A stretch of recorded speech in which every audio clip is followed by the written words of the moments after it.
Good evening all of you. आज का जो हमारा विषय है वो है मूल्य शिक्षा।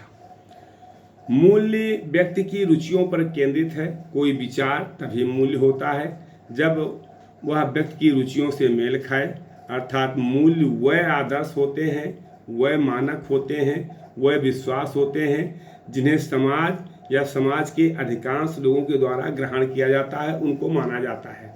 वास्तव में अगर देखें तो मूल्य वह मानक या नैतिक व्यवहार या आचार संहिता है जो संस्कृति से निकले, परंपराओं द्वारा पोषित तथा अन्य चेतना या अंतःकरण के द्वारा संरक्षित होती है, जिसके आधार पर मानव जो होता है वो अपने जीवन शैली का निर्माण करता है, अपने जीवन शैली का निर्माण कर जीवन के आदर्शों को प्राप्त करने का प्रयास करता है।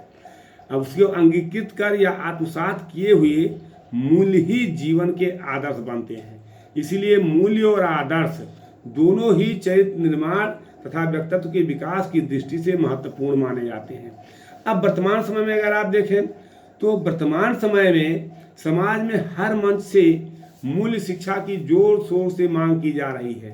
मूल्य शिक्षा की जो है व्यवस्था करने की बात की जा रही है, और जिसका प्रमुख कारण है कि सभी क्षेत्रों में, चाहे सामाजिक क्षेत्र हो, सांस्कृतिक क्षेत्र हो, राजनीतिक क्षेत्र हो, आध्यात्मिक क्षेत्र हो, हर क्षेत्रों में मूल्यों में गिरावट आ रही है।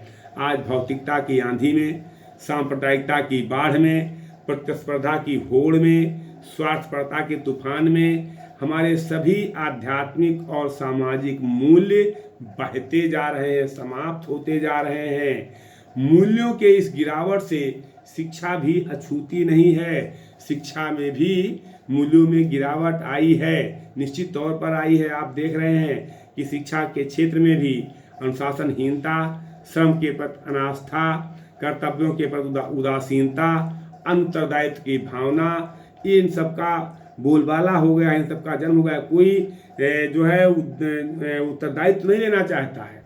तो ये देखने को आज मिल रहा है, और ये क्यों है? इसके फलस्वरूप समाज में उत्थान का मार्ग अवरुद्ध होता जा रहा है। किंतु यहाँ प्रश्न ये है ये प्रश्न उठता है कि किन मूल्यों की शिक्षा दी जाए।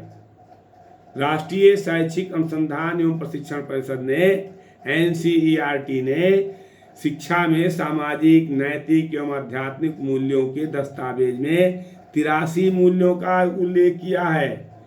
कहीं कहीं 86 मूल्य मिलते हैं, और इन मूल्यों में विद्वान अपने अपने ढंग से परिभाषित करते हैं कौन से मूल्य की शिक्षा दी जाए।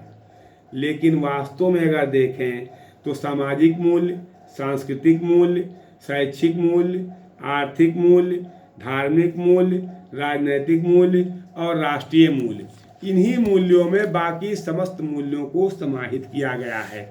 अब यहाँ आवश्यकता इस बात की है कि अगर देखें कि इन सभी मूल्यों की श्रेष्ठता और उत्कृष्टता बनाए रखने के लिए शैक्षिक मूल्यों पर बल देना होगा। जितने भी मूल्य और हैं, सामाजिक मूल्य, सांस्कृतिक मूल्य, आर्थिक मूल्य, धार्मिक मूल्य, राजनीतिक मूल्य, आध्यात्मिक मूल्य, राष्ट्रीय मूल्य, इन सभी मूल्यों को जीवित रखने के लिए, इन सभी मूल्यों की श्रेष्ठता को बनाए रखने के लिए, इन सभी मूल्यों की उत्कृष्टता को बनाए रखने के लिए शैक्षिक मूल्यों पर अधिक बल देने की आवश्यकता है। क्योंकि शैक्षिक मूल्यों का उद्देश्य न केवल बालक का बौद्धिक विकास, चारित्रिक विकास एवं नैतिक विकास करके उसे आत्मनिर्भर बनाना है, बल्कि उसका सर्वांगीण विकास करना है। शारीरिक, मानसिक, बौद्धिक, नैतिक, चारित्रिक, आध्यात्मिक, सांस्कृतिक, हर तरह का विकास करना, ये शिक्षा का उद्देश्य है। तो जब शिक्षा के उद्देश्यों पर विचार प्रारंभ हुआ, तभी शैक्षिक मूल्यों का उद्भव हुआ। तभी ये किया गया कि अब शैक्षिक मूल्यों को बालक को दिया जाए। अगर शैक्षिक मूल्य मजबूत हो जाते हैं तो सारे मूल्य अपने आप मजबूत होते चले जाते हैं। तो ज्ञान, जिज्ञासा, अनुशासन, ये सभी शैक्षिक मूल्य हैं, क्योंकि व्यक्ति से परिवार, परिवार से समाज और समाज से राष्ट्र का निर्माण होता है, और व्यक्ति के निर्माण में का मूल आधार है शिक्षा। तो शिक्षा के द्वारा जब व्यक्ति के सर्वांगीण विकास की बात सामने आती है, तो ऐसी स्थिति में सभी मूल्यों का विकास होना स्वाभाविक है। हर दृष्टि से हर मूल्य का विकास हो। तो बालक की शिक्षा में मूल्यों का समावेश करके उसे शिक्षित किया जाना है। उसे शिक्षित किया जाए तो समाज में जो आदर्शता, जो ज्ञान शून्यता, चरित्रहीनता, भ्रष्टाचार, क्षेत्रवाद, जातिवाद का बोलबाला है वो समाप्त हो सकता है। ऐसी स्थिति में सभी मूल्यों का बालक में विकास होना स्वाभाविक बात है और बालक की शिक्षा में मूल्यों का समावेश करके उसे शिक्षित किया जाना चाहिए, क्योंकि इसकी आज आवश्यकता है। उसमें सादा जीवन, उच्च विचार, नियमितता, शुचिता, संयम, स्वच्छता, समाज सेवा, बड़ों का सम्मान, संस्कृति का संरक्षण, देश प्रेम, राष्ट्रीय एकता, अधिकार और कर्तव्यों का ज्ञान, धर्मपरायणता, इन सभी का सम्मान करना, सभी धर्मों का सम्मान करना, सदाचार, सहानुभूति, करुणा, दयालुता, सहिष्णुता के साथ साथ सुंदरता से प्रेम करना, सौंदर्य की प्रशंसा करना, प्रकृति प्रेम, वनों की रक्षा आदि तमाम ऐसे गुणों का विकास होता है और ये सारी चीज़ें शिक्षा के कारण विकसित होती हैं। तो इस प्रकार शैक्षिक मूल्यों की गुणवत्ता को ध्यान में रखकर मूल्यपरक शिक्षा बालकों को दिया जाए तो सभी मूल्यों का विकास स्वतः ही हो जाएगा, किंतु कदाचित ऐसा संभव नहीं हो रहा है। आज हम भारतीय शिक्षा की ओर दृष्टिपात करें तो धूप और छांव दोनों चित्र हमारे सामने आता है।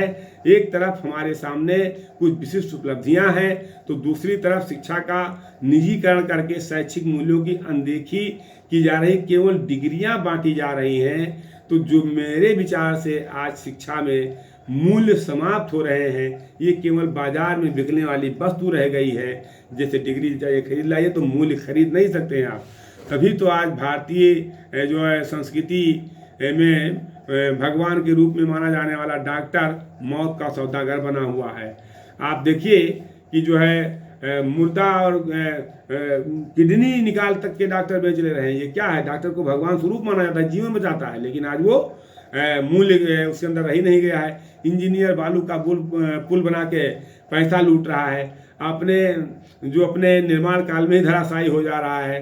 तो भारतीय जो स्थिति है वो आप देख रहे हैं। क्या यही नैतिक मूल्य है? आप बताइए। ये तो नैतिक मूल्य नहीं है भाई। भारतीय संस्कृति में आप देखें तो इसको नैतिक मूल्य नहीं माना जाता है। माध्यमिक शिक्षा आज देखा जाए तो प्राथमिक शिक्षा की नींव कमजोर है, माध्यमिक शिक्षा की दीवारें जर्जर हैं और उच्च शिक्षा के कंगूरे बेदम दिखाई दे रहे हैं। तो ऐसी स्थिति में मूल्यों की रक्षा नहीं हो सकती है। निश्चित तौर पर हमें अपने शैक्षिक व्यवस्था को सुधारना होगा, तभी मूल्यों की रक्षा हो पाएगी। आधुनिक युग जो है वो विज्ञान का युग है। इसने न केवल व्यक्ति के भौतिक जीवन को अपितु आस्था, विश्वास, जीवन पद्धति और जीवन मूल्यों को भी प्रभावित किया है। आज विश्व के अधिकांश देशों में लोकतंत्रीय शासन प्रणाली है और जिसके अपने सिद्धांत हैं, अपने आदर्श हैं, अपनी उपलब्धि है, स्वावलंबन, तर्क, ये सब चीज़ें हैं। तो इसलिए आज परंपरागत मूल्यों की अपेक्षा आधुनिक मूल्यों को महत्व दिया जा रहा है। लेकिन जो हमारी वसुधैव कुटुंबकम के मूल्य है, वसुधैव कुटुंबकम का जो मूल्य है, जो हमारा वसुधैव कुटुंबकम का सिद्धांत है, सत्यमेव जयते का सिद्धांत है, हमें इस पे चलना होगा। तभी हम अपने देश को आगे बढ़ा पाएंगे। तभी जो भारत विश्व गुरु की उपाधि से अलंकृत था उसे तभी हम उस स्थान पर पहुंचा पाएंगे। अन्यथा हम केवल बात करने से, बोलने से नहीं पहुंचा पाएंगे। तो हमारे कहने का आशय यहाँ केवल और केवल इतना है कि मूल्यों के विकास के लिए अध्यापकों को आगे आना होगा। जब तक अध्यापक नहीं आएगा तब तक मूल्यों का विकास नहीं हो सकता है। इन्हीं शब्दों के साथ हम अपनी वाणी को विराम देते हैं। Thank you.